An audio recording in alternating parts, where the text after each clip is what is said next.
जिला शिक्षा एवं प्रशिक्षण संस्थान जनपद गोरखपुर की तरफ से आप सभी डीएलएड प्रशिक्षुओं का इस ऑनलाइन व्याख्यान में हार्दिक स्वागत एवं अभिनंदन है। प्रिय प्रशिक्षुओं, आज हम सभी लोग डीएलएड चतुर्थ सेमेस्टर के अंतर्गत विज्ञान विषय में भौतिक विज्ञान के एक प्रकरण के बारे में चर्चा करने वाले हैं। चर्चा करने से पूर्व, क्योंकि आप लोग अवगत ही हैं कि निवर्तमान में कोविड पैंडेमिक बहुत बृहद स्तर पर दुनिया के लगभग सभी देशों को अपनी चपेट में ले चुका है। इसलिए संस्थान में उपस्थित होकर भौतिक रूप से फेस टू फेस माध्यम से कक्षाओं का संचालन करना संभव नहीं है। इसलिए आप सभी प्रशिक्षुओं को संस्थान के व्याख्याताओं के द्वारा ऑनलाइन प्लेटफॉर्म के माध्यम से प्रशिक्षित करने का काम किया जा रहा है। जैसा कि आप सभी लोग स्क्रीन पर देख पा रहे होंगे कि आज हम लोग कुछ ऐसे प्रकरण के बारे में चर्चा करने वाले हैं जिससे आप लोग बचपन से ही परिचित हैं। जैसे बचपन में आप लोगों ने देखा होगा कि बहुत से छोटे छोटे बच्चे, उनके हाथ में कुछ ऐसे छोटे छोटे टुकड़े होते हैं जिसे अगर वो लोहे से बनी वस्तुओं जैसे ब्लेड या कीली के पास ले जाते हैं तो लोहे से बनी वस्तुएं उसके साथ आके चिपक जाती हैं। ऐसा आप लोगों ने बचपन से ही किया होगा और देखा होगा। तो वह जो पदार्थ होता है जिससे आकर लौह वस्तुएं उसके साथ चिपक जाती हैं, क्या आप लोग जानते हैं उस पदार्थ का क्या नाम है? यस, उसे हम चुंबक कहते हैं। लेकिन अब चुंबक को जानने से पहले आइए इसके एक ऐतिहासिक पहलू के बारे में हम लोग चर्चा कर लेते हैं। बहुत समय पहले प्राचीन काल में यूनान देश के लोग कभी कभी कुछ ऐसे घटनाक्रम करते रहते थे जिसे वो चमत्कार की संज्ञा देते थे। वो करते क्या थे? उनके हाथों में काले काले खुरदुरे रंग के कुछ छोटे छोटे पत्थर नुमा आकृति और संरचना होती थी, और उसके पास जब वो किसी लौह पदार्थ से बनी वस्तुओं को लेके जाते थे या जो पदार्थ उनके हाथ में रहते थे, जो वस्तुएं, वही वस्तुएं अगर एक और वस्तु उनके पास है, दोनों को जब एक पास लाते थे तो वो दोनों आपस में चिपक जाते थे। या उसके साथ जब किसी लौह पदार्थ से बनी वस्तु को लेकर आते थे तो वो भी चिपक जाती थी। इसी वो लोग चमत्कार की संज्ञा देते थे, क्योंकि वहां के जो नागरिक रहते थे वो इससे पहले इस प्रकार की क्रियाविधि और घटनाक्रम नहीं देखे रहते थे। इसलिए उनको ऐसा प्रतीत होता था कि इसमें कोई ऐसी शक्ति है जिसके परिणाम स्वरूप ये घटना हो रही है। वास्तव में वो जो पत्थर हुआ करते थे, वो पत्थर एशिया माइनर के मैग्नेशिया नामक शहरों के आसपास पाए जाते थे, और चूंकि वो मैग्नेशिया नामक शहर के आसपास पाए जाते रहे, इसीलिए इसका नाम मैग्नेट पड़ा। मैग्नेट ये अंग्रेजी भाषा का शब्द है, वस्तुतः मैग्नेटाइट से है, जहां मैग्नेट का अर्थ हिंदी में चुंबक होता है। इसका अर्थ है कि आप ये कह सकते हैं कि आप लोगों के सम्मुख स्क्रीन पर एक छोटी सी चित्रनुमा संरचना दिखाई दे रही है, जिसमें एक तरफ एल लिखा हुआ है और दूसरी तरफ यस लिखा हुआ है। ये क्या है? इसे हम चुंबक कहते हैं अथवा मैग्नेट कहते हैं।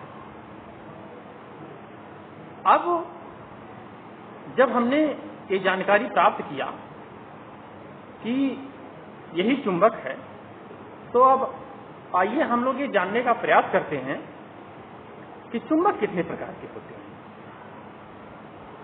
तो जब हम इस तथ्य की तरफ अपना ध्यान ले जाते हैं कि चुंबक कितने प्रकार के होते हैं, तो हमें पाते हैं कि वस्तुतः चुंबक दो प्रकार के होते हैं।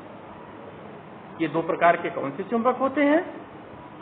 एक प्राकृतिक चुंबक, नेचुरल मैग्नेट हम कह सकते हैं, और दूसरा कृत्रिम चुंबक अर्थात आर्टिफिशियल मैग्नेट। अब प्राकृतिक चुंबक क्या है और कृत्रिम चुंबक क्या है, इसके बारे में हम लोग विस्तार पूर्वक चर्चा करते हैं। देखें, आइए अब हम स्लाइड के अगले भाग की तरफ चलते हैं। अभी हम लोगों ने चुंबक के बारे में जानकारी प्राप्त की कि चुंबक कहाँ से प्राप्त हुआ, ये सबसे पहले किस क्षेत्र में पाया गया और क्यों इसका नाम मैग्नेट अथवा चुंबक पड़ा। अब हम देखते हैं प्राकृतिक चुंबक। तो जैसा कि मैंने पहले ही आप लोगों को बताया कि कुछ पत्थरनुमा ऐसी संरचनाएं होती थीं जो उस विशेष क्षेत्र में पाई जाती थी जहां से इसका आविष्कार हुआ। इसका अर्थ ये है कि ये जो पत्थरनुमा संरचनाएं खुरदुरी प्रकृति में पाई जाती थीं, ये पर्वतों पर, पहाड़ों के बीच में ऐसे ऐसे स्थानों पर पाई जाती थी।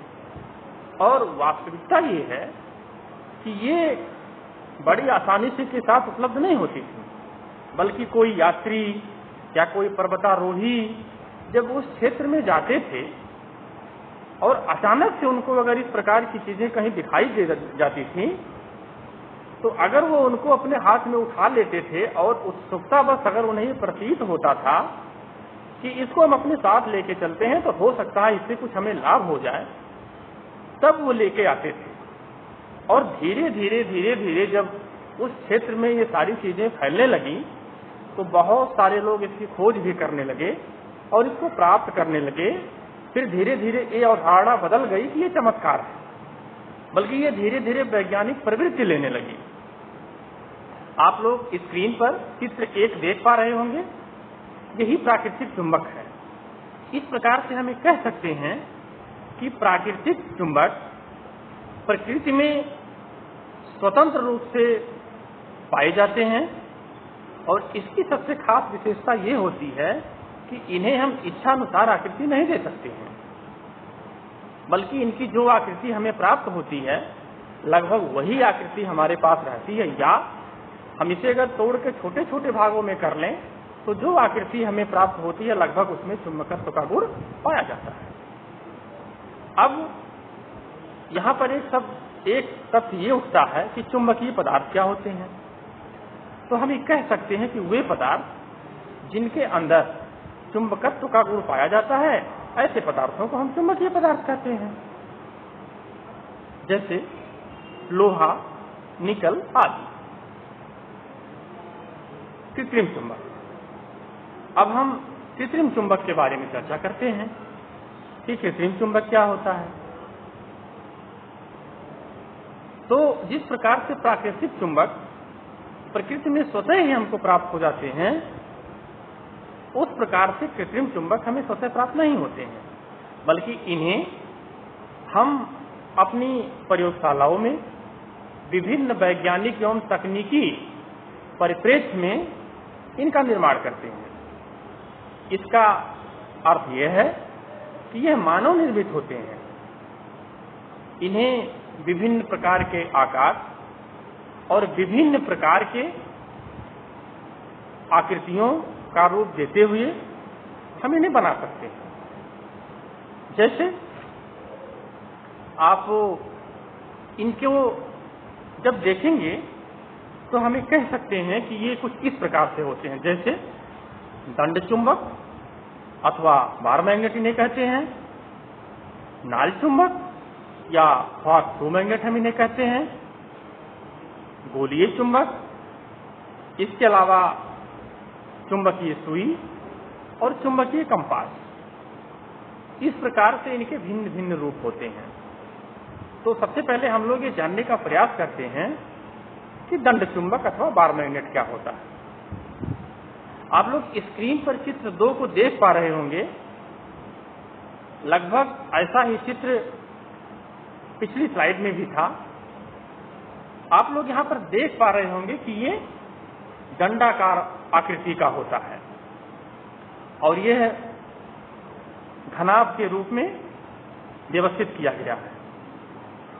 इसमें सबसे महत्वपूर्ण जो देखने वाली बात है वो ये है कि इसमें आप लोग देख पा रहे होंगे एक स्थान पे लिखा हुआ N और एक स्थान पे लिखा हुआ S। तो आइए सबसे पहले हम ये देखते हैं कि ये N और S है क्या। तो जब N और S के बारे में हम चर्चा करते हैं तो ये पाते हैं कि किसी भी चुंबक के 2 ध्रुव होते हैं और ये स्वतंत्र होते हैं।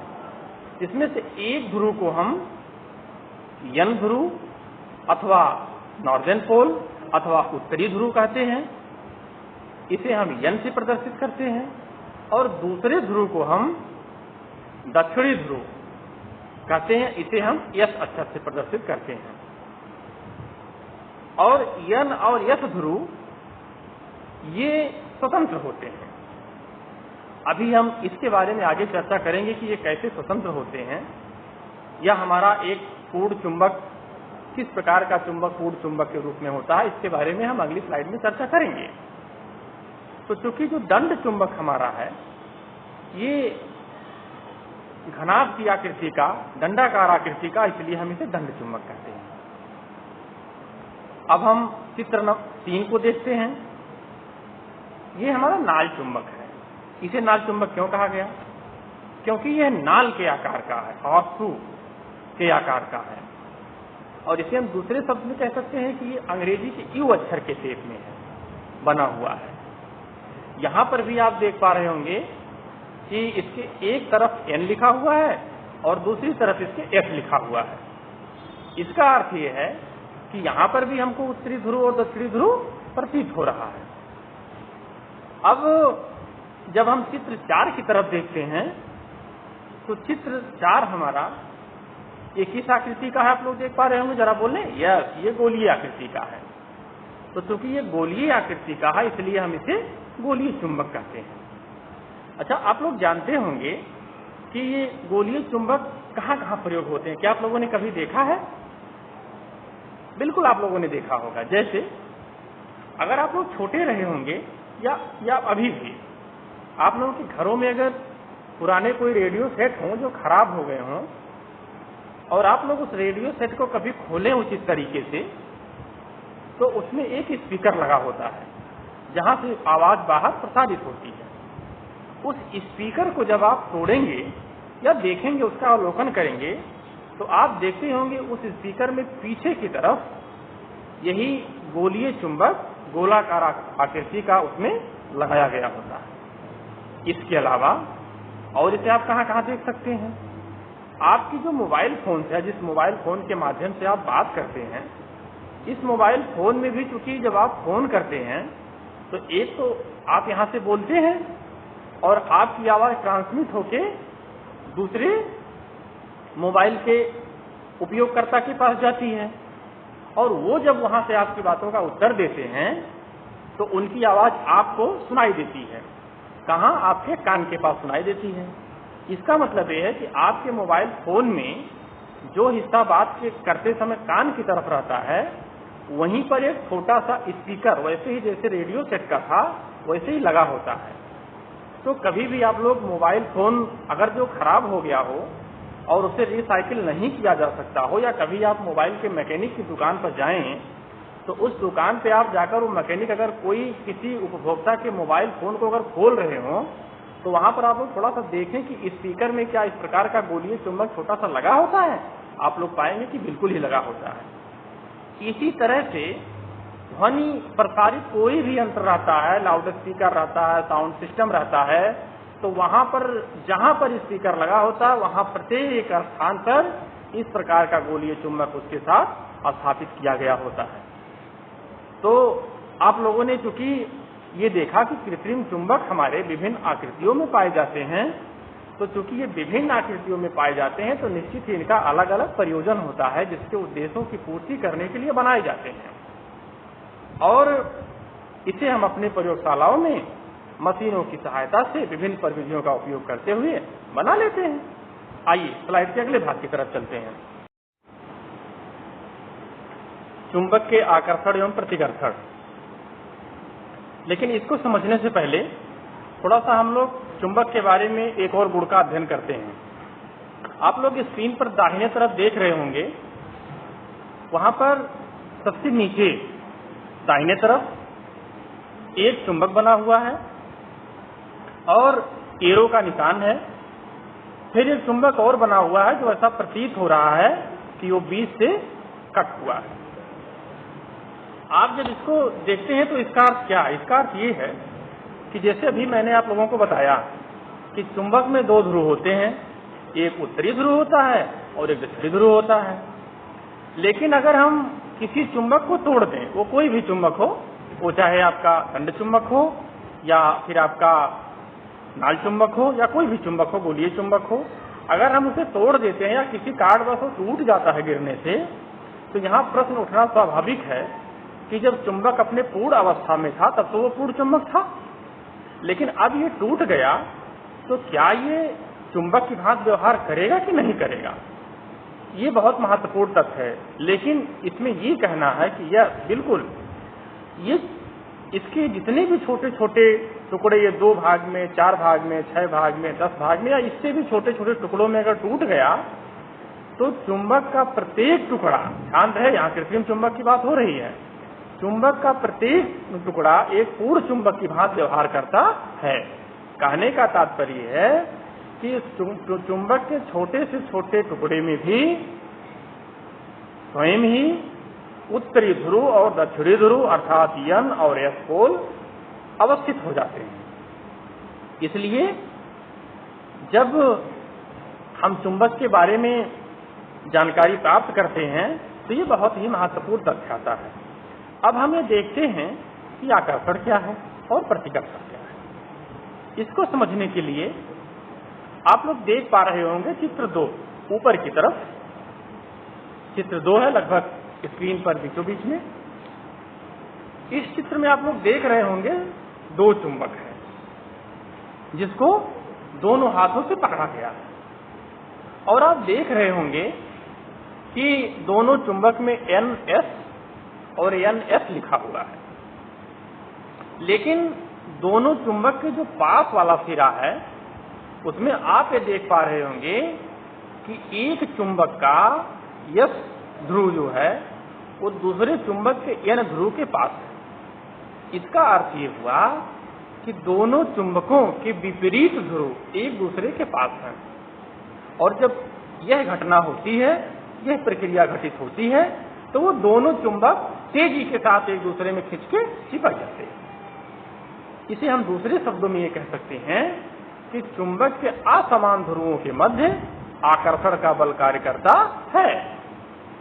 यही आकर्षण आप लोग देखे होंगे, जैसा कि मैंने प्रारंभ में ही कहा कि जब बचपन में आप लोगों ने कभी चुंबक से लौह वस्तुओं को आकर्षित कराया होगा तो वहां भी आप लोगों ने देखा होगा कि लौह पदार्थ बड़ी तेजी से आके चुंबक के साथ चिपक जाते हैं। अब हम ये जानते हैं कि प्रतिकर्षण क्या है। प्रतिकर्षण के बारे में चर्चा कर लेते हैं। तो जैसा कि मैंने अभी आप लोगों को चुंबक के आकर्षण के बारे में बताया कि जब 2 असमान ध्रुव पास में होते हैं तो उनके मध्य चुंबकीय आकर्षण की घटना होती है, तो इसी का बिल्कुल विपरीत है कि जब किसी 2 चुंबक के समान ध्रुव पास में होते हैं तो उनके मध्य प्रतिकर्षण होता है, अर्थात वो एक दूसरे से खींचकर चिपकते नहीं हैं, बल्कि वो दोनों चुंबक को दूर धकेलते हैं या धक्का देने का प्रयास करते हैं। चित्र 3 में आप लोग देख पा रहे होंगे जिसमें 2 चुंबक अवस्थित हैं, और ये 2 चुंबकों के पहले चुंबक का जो N ध्रुव है और दूसरे चुंबक का जो N ध्रुव है, ये दोनों पास पास में आप लोगों को दिखाई दे रहे हैं। इसी प्रकार से अगर दोनों चुंबक को एक साथ पलट दिया जाए तो पहले चुंबक का S ध्रुव और दूसरे चुंबक का भी S ध्रुव एक दूसरे के नजदीक हो जाएंगे, और इन दोनों ही अवस्थाओं में चाहे N ध्रुव पास में रहे और चाहे S ध्रुव पास में रहे, इन दोनों ही अवस्थाओं में चुंबक एक दूसरे से आकर चिपकेगा नहीं, बल्कि एक दूसरे को प्रतिकर्षित कर देगा, धक्का दे देगा, धकेल देगा और दूर हो जाएंगे। ये बहुत ही रोचक और इंटरेस्टिंग घटना है।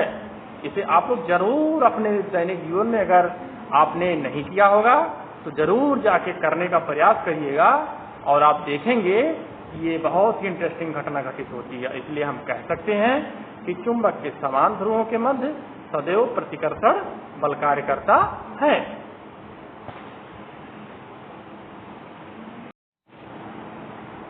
पिछले स्लाइड में हमने दंड चुंबक, नाल चुंबक और गोलीय चुंबक के बारे में चर्चा कर ली। अब जैसा कि आप लोग स्क्रीन पर देख पा रहे होंगे, चुंबकीय कंपास। क्या आप लोगों ने कभी सोचा है कि हमारे देश के जो सीमा की रक्षा करने वाले जवान होते हैं, अगर वो कभी घने जंगल में हों या किसी ऐसे स्थान पे हों लड़ाई के मैदान में, जहां यदि रात का समय हो या दिन का समय हो तो आसमान में सूरज की रोशनी प्रतीत ना हो रही हो, तो वो कैसे दिशाओं का अनुमान करते हैं? या आप लोगों ने देखा होगा कि प्राचीन काल में हमारे देश में विभिन्न विदेशी समुद्री रास्ते से यात्री आए और उन लोगों ने हमारे देश के बारे में पता लगाया कि भारतवर्ष नाम का एक देश इस पृथ्वी पर अवस्थित है। तो क्या आप लोग जानते हैं कि ऐसी घटनाओं में जब हमारे पास दिशा सूचक कोई प्राकृतिक उपकरण मौजूद नहीं रहता है या वैसा माहौल उपस्थित नहीं रहता है, तो वो समुद्री यात्री या हमारे सेना के जवान कैसे दिशाओं का अनुमान लगाते हैं? या इसी प्रकार से जब एक पायलट हवाई जहाज अथवा हेलीकॉप्टर को लेके उड़ते हैं तो उन्हें दिशाओं का अनुमान कैसे प्रतीत होता है? बिल्कुल, आइए इसके बारे में चर्चा करते हैं। चुंबक में एक छोटा सा अगर हम प्रैक्टिकल करें कि जैसे हमने आप लोगों को दंड चुंबक दिखाया था पिछली स्लाइड में, उस दंड चुंबक को अगर बीचों बीच किसी रस्सी या पतले धागे से बांध दें और स्वतंत्रता पूर्वक उसे अगर हम स्टैंड में लटका दें कहीं, तो हमें देखते हैं कि वो चुंबक हमारा सदैव उत्तरी दक्षिणी दिशा में ठहर जाता है।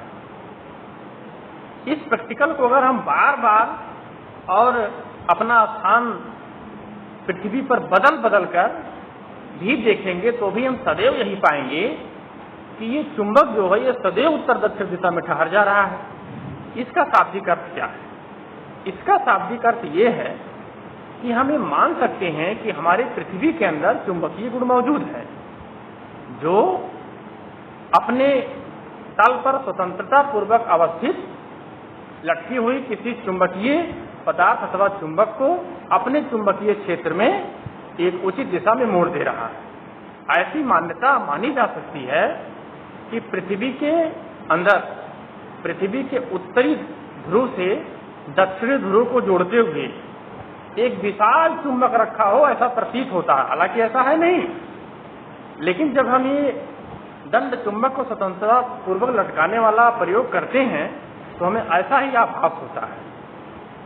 और जो चुंबक हमें प्रतीत होता है कि पृथ्वी के अंदर है, उसका जो दक्षिणी ध्रुव है, उस चुंबक का जो दक्षिणी ध्रुव है वो पृथ्वी के उत्तरी ध्रुव की तरफ हो और उसका जो उत्तरी ध्रुव है वो पृथ्वी के दक्षिणी ध्रुव की तरफ हो, ऐसा प्रतीत होता है पृथ्वी के अंदर। लेकिन ऐसा होता नहीं है। ये पृथ्वी की कुछ क्रियाओं और गतियों का परिणाम है कि उसके अंदर चुंबकीय क्षेत्र उत्पन्न हो जाता है।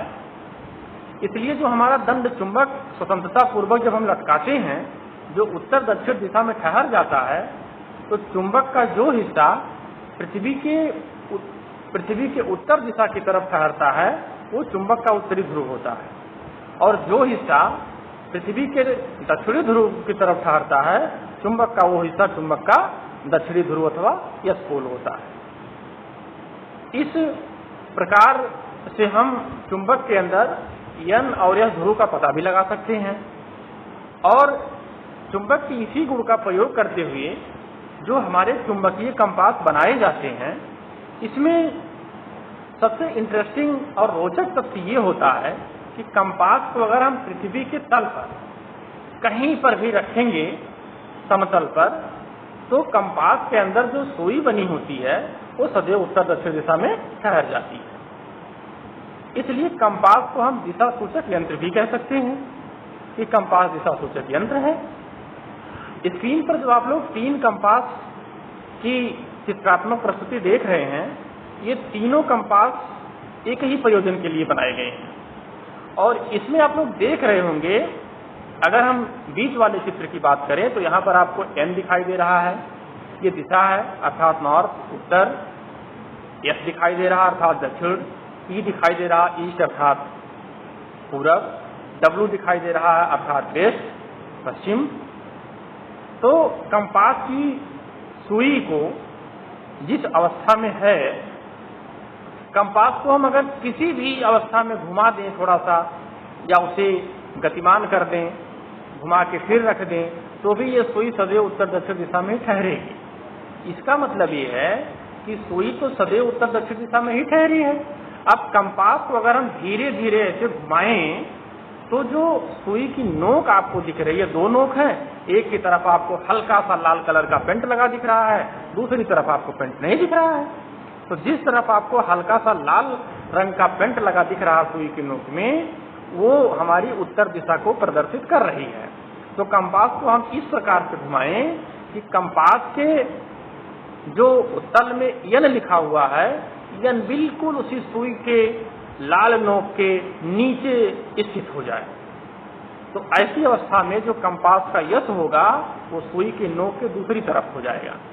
इसका मतलब उस अवस्था में कंपास हमारा समायोजित हो जाता है दिशा के साथ, और फिर कंपास में जिधर ईस्ट लिखा हुआ है वो दिशा हमारी पूर्वी दिशा को प्रदर्शित करती है, और जिधर W लिखा हुआ वेस्ट वो दिशा हमारी पश्चिम दिशा को प्रदर्शित करती है।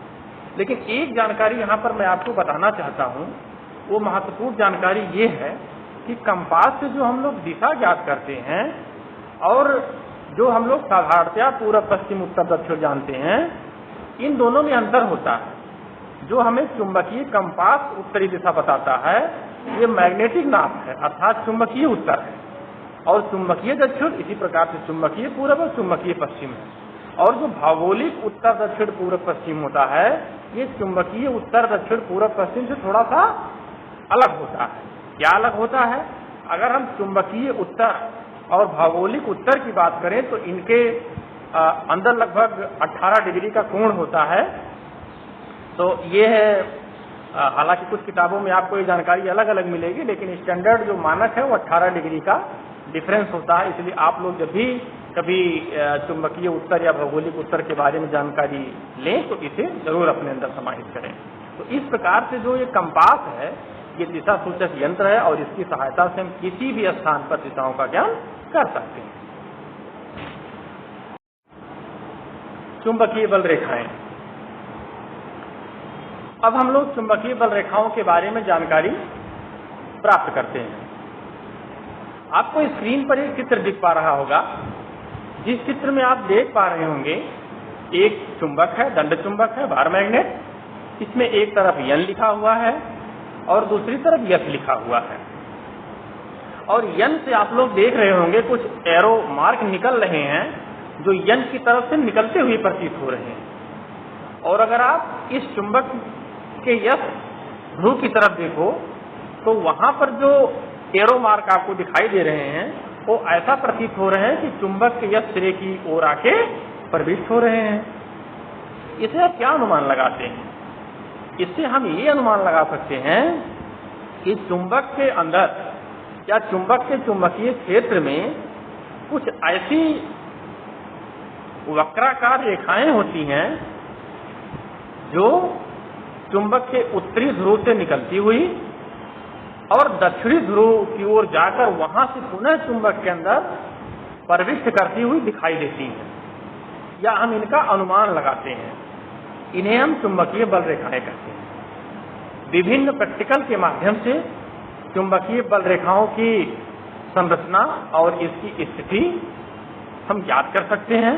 जैसे एक बहुत अच्छा प्रैक्टिकल होता है कि इसी जो दंड चुंबक है इसके एक बार यन सिरे के पास अगर हम चुंबकीय कंपास को रखते हैं, विभिन्न स्थितियों में रखते जाते हैं, तो कंपास की सुई वो चुंबक के प्रभाव से हल्की सी विक्षेपित होती है, और उस कंपास के सुई के नोक की तरफ कंपास के बाहर अगर हम निशान लगा दें और कंपास को ऐसे ही यन की तरफ से रखते हुए यस की तरफ लाएं ऊपरी तरफ से, और पुनः उसी कंपास को चुंबक के दूसरी तरफ अर्थात यन की तरफ से रख के अब चुंबक के नीचे के भाग से होते हुए पुनः यस की तरफ लेकर जाएं और इस प्रयोग को करें तो हमें चुंबकीय बल रेखाओं की प्रकृति प्राप्त हो जाती है।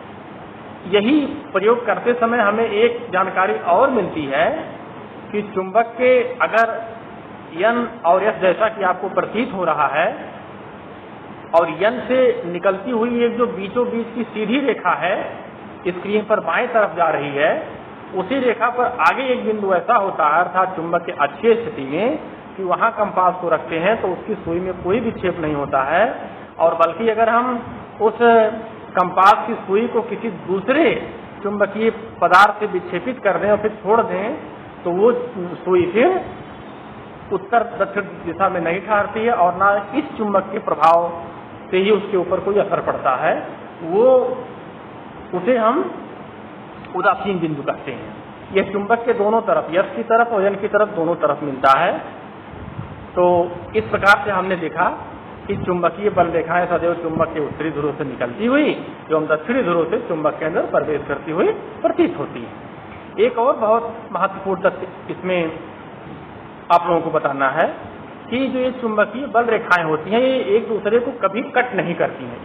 ये इनका गुण होता है, महत्वपूर्ण गुण होता है कि ये कभी एक दूसरे को कट नहीं करती। और दूसरी सबसे बड़ी बात ये होती है कि आप लोग देख पा रहे होंगे, अगर आप चाहे चुंबक के N ध्रुव की तरफ देखें या चुंबक के S ध्रुव की तरफ देखें, तो आप लोग देख पा रहे होंगे कि चुंबक के ध्रुवों के पास चुंबकीय बल रेखाएं काफी नजदीक हैं, बहुत सघन दिख रही हैं, और जब वो ऊपर की तरफ या नीचे की तरफ होते हुए S ध्रुव की तरफ जा रही हैं तो बीच में वो काफी दूर दूर हो जा रही हैं। इसके आधार पर हम ये कह सकते हैं कि जो चुंबकीय बल रेखाएं होती हैं ये चुंबक के ध्रुवों के पास काफी सघन होती हैं और अन्य स्थानों पर ये विरल होती हैं अथवा दूर दूर होती हैं। इसके अलावा अगर आप छोटा सा प्रयोग और करेंगे कि किसी दंड चुंबक को अगर आप हाथ में ले लें और मेज पे लोहे की छोटी छोटी छीलन या छोटी छोटी कील या ब्लेड, कुछ लौह पदार्थों को आप रखें और दंड चुंबक को उन लौहयुक्त पदार्थों के बीच रख दें या चुंबक से उन लौह पदार्थों को चिपकाने का प्रयास करें, तो आप देखते हैं कि वो जो लौह पदार्थ होते हैं वो चुंबक के ध्रुवों के पास अर्थात N और S के पास ज्यादा चिपक जाते हैं, जबकि चुंबक के बीचों बीच भाग में बहुत कम चिपकते हैं, चिपकते ही नहीं। इसका तात्पर्य क्या है? इसका तात्पर्य ये है कि चुंबक का जो चुंबकीय क्षेत्र होता है ये चुंबक के ध्रुवों के पास अत्यंत प्रबल होता है और बीच में चुंबक के ये इसकी प्रबलता बहुत कम होती है अपेक्षाकृत ध्रुवों के। तो इस प्रकार से आप सभी लोगों ने चुंबकीय बल रेखाओं के बारे में जानकारी प्राप्त की। आज के इस व्याख्यान में हम लोगों ने जिन महत्वपूर्ण तथ्यों के बारे में जानकारी प्राप्त की और अपनी समझ को विकसित किया वे कुछ इस प्रकार हैं, जैसे चुंबक क्या होता है, चुंबक मिलने का ऐतिहासिक परिप्रेक्ष्य क्या है, यह किन क्षेत्रों में सबसे पहले प्राकृतिक रूप से पाया गया, चुंबक कितने प्रकार के होते हैं इसके बारे में हम लोगों ने चर्चा की, कृत्रिम चुंबक के विभिन्न आकार क्या होते हैं जैसे दंड चुंबक, नाल चुंबक, गोलीय चुंबक इत्यादि, इसके बारे में हम लोगों ने चर्चा की। इसके अलावा हम लोगों ने कंपास के बारे में जानकारी प्राप्त की कि इसे दिशा सूचक यंत्र क्यों कहते हैं। ये इससे बहुत ही रोचकतापूर्ण तरीके से ये हमको दिशाओं का ज्ञान कराता है। और इसके अलावा हम लोगों ने चुंबकीय बल रेखाएं एवं चुंबक की प्रबलता के बारे में जानकारी प्राप्त की। आज का यह व्याख्यान आप लोगों ने बहुत ही ध्यानपूर्वक सुना। मुझे आशा ही नहीं पूर्ण विश्वास है कि आज के व्याख्यान से संबंधित जो भी चुंबक की अवधारणात्मक समझ आप लोगों ने विकसित की होगी ये आपको आपके आने वाले डीएलएड की परीक्षाओं में अत्यंत लाभकारी होगा। एक बार पुनः आप सभी लोगों को इस व्याख्यान में सक्रिय रूप से पार्टिसिपेट करने के लिए बहुत बहुत धन्यवाद। Thank you.